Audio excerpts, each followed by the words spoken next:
I met a traveler from an antique land who said, "Two vast and trunkless legs of stone stand in the desert. Near them, on the sand, half sunk, a shattered visage lies, whose frown and wrinkled lip and sneer of cold command tell that its sculptor well those passions read which yet survive. Stamped on these lifeless things, the hand that mocked them and the heart that fed. And on the pedestal, these words appear. My name is Ozymandias, King of Kings. Look on my works, ye mighty, and despair. Nothing beside remains. Round the decay of that colossal wreck, boundless and bare, the lone and level sands stretch far away."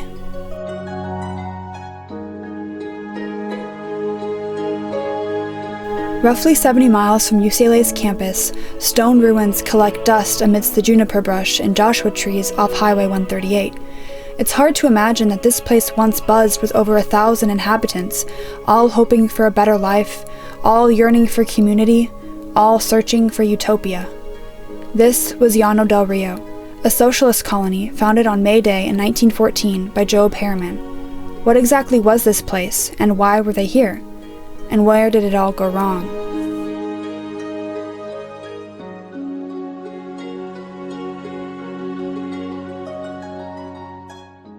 Born in 1861, Job Harriman moved to California in 1866. Originally trained as a minister, Harriman eventually took up the law as an attorney and a politician, running for California governor, Los Angeles mayor, and vice president of the United States as a socialist. Harriman dramatically lost public support after representing the McNamara brothers accused of bombing the LA Times building in 1910. The brothers pled guilty in the case and were sentenced to life imprisonment. Disillusioned with the political system and wishing to build a community able to live according to socialist ideals on their own terms, Harriman bought land from the Mezcal Water and Land Company in the Antelope Valley. Taking the Spanish name for nearby Big Rock Creek, Rio del Llano, which means River of the Plains, Harriman officially opened the colony on May Day in 1914, along with 5 other families, 5 pigs, 2 horses, and a cow. In order to become part of the colony, prospective members were required to buy shares in the company, undergo a rigorous application process, and prove their commitment to the socialist cause. Harriman advertised the colony in various newspapers in order to spread the word. By the next year, the colony's numbers had increased to 150, and at its peak in the summer of 1917, boasted 1,100 residents.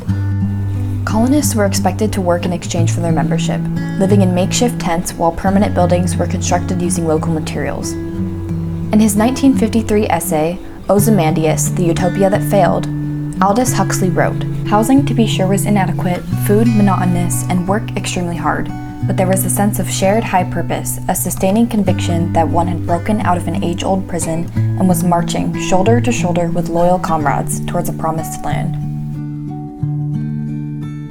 Using a tractor and 80 horses, colonists cleared the land for agricultural development. They planted fruit trees, alfalfa, grain, and vegetables. They constructed a water tower and cobblestone irrigation ditches. Eventually, permanent buildings went up, including a hotel, barns, a school, and even a fish hatchery that had plans to be a motion picture studio. When colonists were not hard at work, they took part in various community groups, including a theater company, a brass band, several sport teams, and a newspaper. There were dances every Thursday and Saturday night, and every May Day there was a parade. Llano del Rio was designed as cooperative living, where community members lived in solidarity and care for one another. Out in the desert of the Antelope Valley, Job Harriman wanted his colony to be a socialist utopia, where members could pursue a higher purpose, free of the limitations of capitalism and petty political pursuits. The idea of a utopia came from Thomas More, who wrote a book in 1516 called Utopia.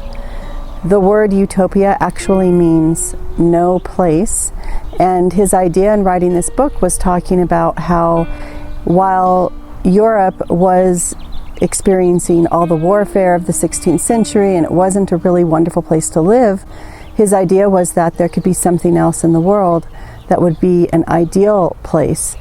And his book is all about a community in the new world that would be one that was idyllic, where people didn't fight, and where things were really wonderful.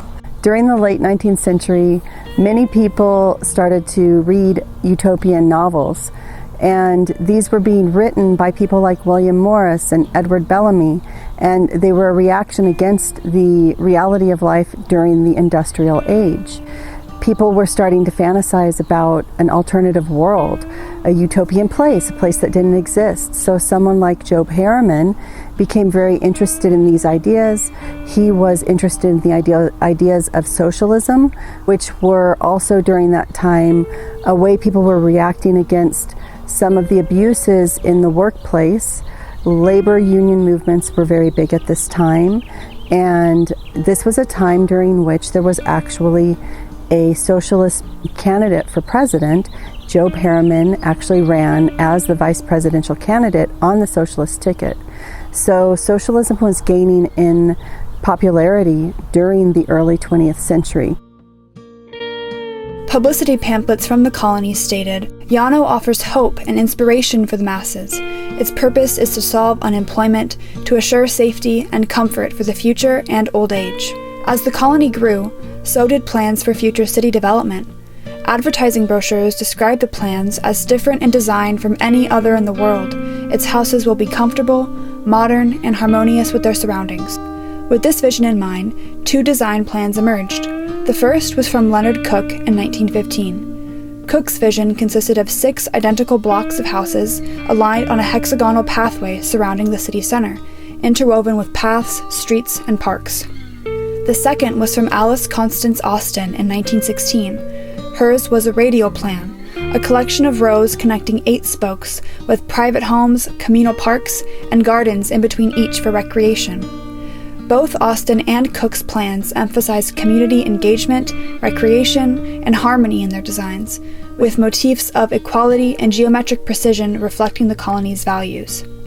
Home designs were also envisioned in specific ways that created a sense of community and gender equality. One such example were the kitchenless homes, a feminist design that aimed to reduce the domestic workload for women and encourage communal dining. Despite these plans, Llano del Rio struggled to live up to its expectations. Cans and dishes found discarded in stream beds nearby homes indicate that some colonists avoided communal dining and instead ate on their own, a problem which grew worse in 1916 due to food shortages. Despite the feminist values ingrained within the design, gender norms were reinforced in the school, with girls being taught traditionally feminine tasks such as cooking or cleaning. One of the most obvious unequal aspects of Llano del Rio was its exclusion of non-white members.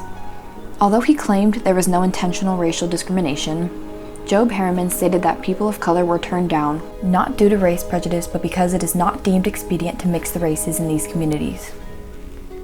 This established an exclusionary environment that valued only one kind of person as eligible for the benefits of a utopian community. Llano del Rio also succumbed to logistical issues. The colony was unable to acquire rights to the water, and the California Commissioner denied their rights to build a dam or use the water supply. Despite their efforts at landscape modification to direct water for their domestic and agricultural purposes, the colony usually ended up with water shortages. Many internal squabbles and infighting further accelerated Llano's downfall. In 1924, Job Harriman wrote of this disillusionment with the colony's members. Men and women would gather around the fire in the large hotel room of an evening and discuss the various phases of socialism as they had imagined them. And yet, these very same people, when in the shop or field, would act as differently as they would have acted had they never heard of socialism. Some were selfish, arrogant, and egotistical and shirked their duties, criticized everything and everybody. The selfish persisted in their course with a persistence that was amazing. These issues, coupled with internal squabbles, food shortages, and harsh living conditions in the dry, arid desert, led to the eventual disbanding and relocation of the colony to Louisiana in the fall of 1917. This socialist community went the way of many socialist communities have in history, and in the end, it didn't work out. It comes down to, in reality, people can't always live up to the ideals. There was a lot of fighting between people as they tried to figure out how to lead the community where everybody was supposed to be equal. And so what ended up happening in the case of Job Harriman's community was that someone had to step up to become the leader, and it ended up causing some fighting amongst the board who was trying to run the place. And everyone then ended up accusing the people in control who were making decisions, they were accusing them of being tyrants. The reason that Thomas More called a utopia, utopia or no place, was that he understood that a place like that could never exist. And this is something that tends to happen when people decide to form utopian communities. Things fall apart in the real world when they take the ideal and try to bring it down to reality. Llano's utopia really ended up being no place. The environment and climate that the colonists needed in order to survive in their community did not and could not exist despite their best efforts at forming their surroundings. Although Llano's ending seems like an outrightly unhappy one, it falls in line with a deeper meaning of utopia, as described by author Kim Stanley Robinson in an interview. Utopia will always be under threat and dynamic. It will never be completely established. Utopia does not mean immortality, nor does it mean perfection. Tragedy and pain still exist in utopia. In a similar vein, former colony member Walter Millsap described Llano del Rio in 1969 as a never-ending pageant that was filled with controversies, hopes, ecstasies, bitter disappointments, stark tragedies, and hilarious comedy. When considering utopia through this lens, Llano del Rio's utopia checks every box, with its constant struggles and ultimate demise. When thinking about the colony today, it should not be thought of as a failure, but rather a remarkable example of the work necessary to create change. In utopia, the ultimate goal is not a perfect result. Instead, the journey is the goal. Utopia does not exist, but the process of working together and striving for something better is real. Llano del Rio represented a concrete step towards this journey, full of highs and lows, but ultimately formed in solidarity and with pure intentions. Out on Highway 138, all that physically remains is this colossal wreck, amongst the lone and level sands. Yet, Llano del Rio endures, living on in memory, providing hope in every effort to make sense of this world.